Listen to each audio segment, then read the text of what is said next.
masih membahas tentang suhu dan kalor, tetapi pada perpindahan kalor. Diketahui ada 3 cara perpindahan kalor. Kita bahas di sini. Yang pertama, konduksi. Konduksi merupakan perambatan kalor secara konduksi yang terjadi pada logam yang dipanaskan. Partikel-partikel logam tidak berpindah.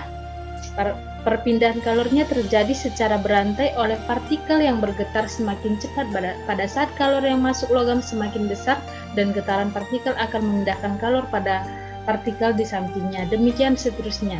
Nah, contohnya dalam kehidupan sehari-hari, di sini ada 3 contoh. Silahkan kalian cari ini contoh perambatan kalor dalam kehidupan sehari-hari, minimal 3 contoh. Nah, ini saya akan jelaskan satu contoh konduksi.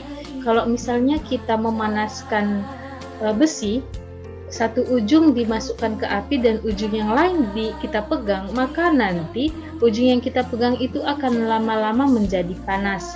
Nah, itu salah satu contoh perpindahan kalor secara konduksi yang mungkin sering kita jumpai dalam kehidupan sehari-hari. Nah, selebihnya silakan cari contoh dari perambatan kalor yang ada dalam kehidupan sehari-hari. Formulanya atau perumusannya, Q per T sama dengan K dikali A per L kali T2 kurang T1. Q per T sama dengan K dikali A per L kali T2 kurang T1. Perhatikan di sini ada T besar dan T kecil. Nah, perbedaannya kalau T besar adalah suhu, sementara T kecil adalah waktu, ya. Q per T adalah laju perpindahan kalor, satuannya joule per sekon atau sama dengan watt. A adalah luas penampang, satuannya meter kuadrat. L adalah panjang bahan, satuannya meter. K adalah konduktivitas bahannya, watt meter Kelvin atau watt meter derajat Celcius. Delta T itu selisih suhu, satuannya derajat Celcius atau K. Perhatikan dari rumus ini bisa kita katakan laju perpindahan kalor secara konduksi sebanding dengan konduktivitas bahan sebanding dengan luas penampang, tetapi berbanding terbalik dengan panjang bahan tersebut dan sebanding dengan perubahan suhunya. Nah, itu untuk konduksi. Kemudian yang kedua adalah konveksi. Konveksi adalah perpindahan kalor yang terjadi pada zat cair dan gas. Nah, perpindahan kalor pada konveksi ini partikelnya akan berpindah dari suhu berpindah ke suhu yang lebih rendah. Berarti perpindahan kalornya dari partikel yang suhunya tinggi ke suhu yang lebih rendah. Demikian seterusnya sehingga terjadi arus konveksi. Nah, contohnya kalau kita memasak air minum, otomatis yang pertama panas itu adalah bagian bawah air minum tersebut yang dekat ke api. Tapi lama-lama semuanya akan menjadi panas dan akan mendidih. Nah, itu terjadi karena partikel bagian bawah yang sudah panas itu akan berpindah ke partikel yang suhunya lebih rendah, berarti berpindah ke atas. Demikian seterusnya, partikel yang panas itu akan selalu berpindah ke atas, ya. Nah, dari sini juga bisa kita ketahui bahwa massa jenis air panas itu lebih rendah dibandingkan dengan massa jenis air dingin, gitu ya. Nah, jadi selebihnya silakan cari contoh perambatan kalor secara konveksi yang mungkin sering kita jumpai dalam kehidupan sehari-hari, minimal 3, ya. Dan formulanya atau rumusannya Q per T sama dengan H kali A T2 per T1 dengan keterangan Q per T sama dengan laju perpindahan kalor, satuannya joule sekon atau watt, joule per sekon atau watt. A sama dengan luas penampang, satuannya meter kuadrat. H adalah koefisien konveksi, satuannya watt meter kuadrat Kelvin atau watt meter kuadrat derajat Celcius. Delta T adalah selisih suhu atau derajat Celcius atau Kelvin. Nah, delta T ini juga bisa kita ganti, ya. T2 kurang T1 bisa diganti menjadi delta T. Nah, kemudian yang ketiga, radiasi atau pancaran. Nah, kita lihat di sini proses perpindahan kalor secara radiasi terjadi dari benda yang bersuhu tinggi ke benda yang bersuhu rendah yang terpisah di dalam ruang, bahkan terjadi di ruang hampa. Jadi perpindahan kalor secara radiasi tanpa memerlukan medium. Nah, contohnya cahaya matahari atau gelombang elektromagnetik. Itu contoh dalam kehidupan sehari-hari, ya. Kita ketahui bahwa cahaya matahari itu bisa sampai ke bumi sekalipun melewati ada ruang hampa di antara bumi dengan matahari.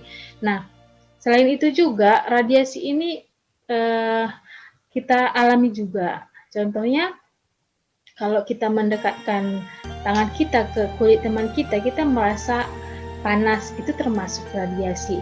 Nah, silakan cari juga minimal 3 contoh soal perpindahan kalor secara radiasi yang sering dijumpai dalam kehidupan sehari-hari, dan formulanya, perumusannya Q per T sama dengan E tau AT pangkat 4, atau Q per T sama dengan E tau T1 pangkat 4 kurang T2 pangkat 4. Ini kalau dia dua benda, tetapi yang sering kita jumpai hanya satu benda. Nah, nanti akan dibahas pada radiasi benda hitam ya. Rumus ini akan dipakai di radiasi benda hitam. Ini keterangan Q per T sama dengan laju perpindahan kalor, satuannya joule per sekon atau watt, luas penampang meter kuadrat, tahu koefisien Stephen Boltzmann nilainya 5,67 kali 10 pangkat minus 8, dan T adalah suhu permukaan benda, E adalah emisivitas bahan ya.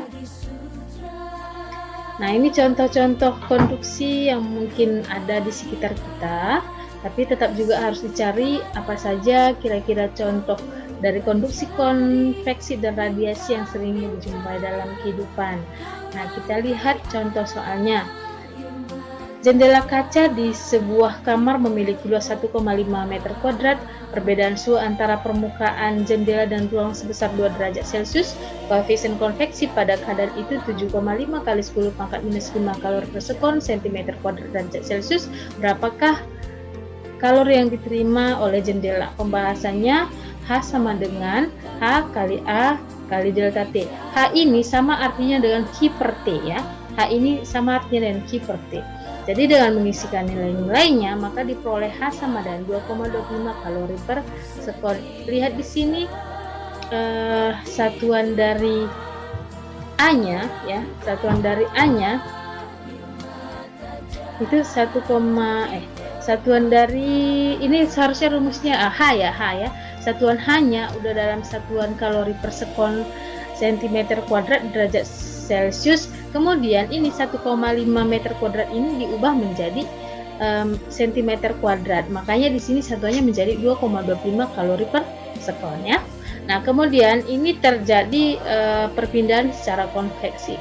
Kemudian contoh yang kedua, luas penampang ujung batang aluminium K sama dengan 50 kalori per meter sekon derajat Celcius adalah 1 cm kuadrat. Ujung-ujung batang bertemperatur 0 derajat Celcius dan 30 derajat Celcius. Jika panjang batang 1 meter, hitung banyaknya kalori yang merambat setiap sekon. Pembahasannya ini H tetap sama dengan Q per T ya, tetap sama dengan Q per T sama dengan K dikali A delta T per L. Nilainya diisikan, maka hasilnya 0,1 kalori per sekon. Nah, itu dipakai satuan CGS-nya ya, satuan CGS-nya bukan satuan SI-nya. Nah, demikian untuk materi hari ini tentang perpindahan kalor. Jadi materi kita tentang suhu dan kalor sudah selesai. Silakan diulangi kembali, dan sekalipun belajar jarak jauh tetap semangat, karena situasi ini memang harus kita lewati dengan banyak menjaga kesehatan, banyak berdoa, dan jangan patah semangat. Raihlah impianmu, wujudkanlah cita-citamu. Tuhan Yesus memberkati. Menjadi sutra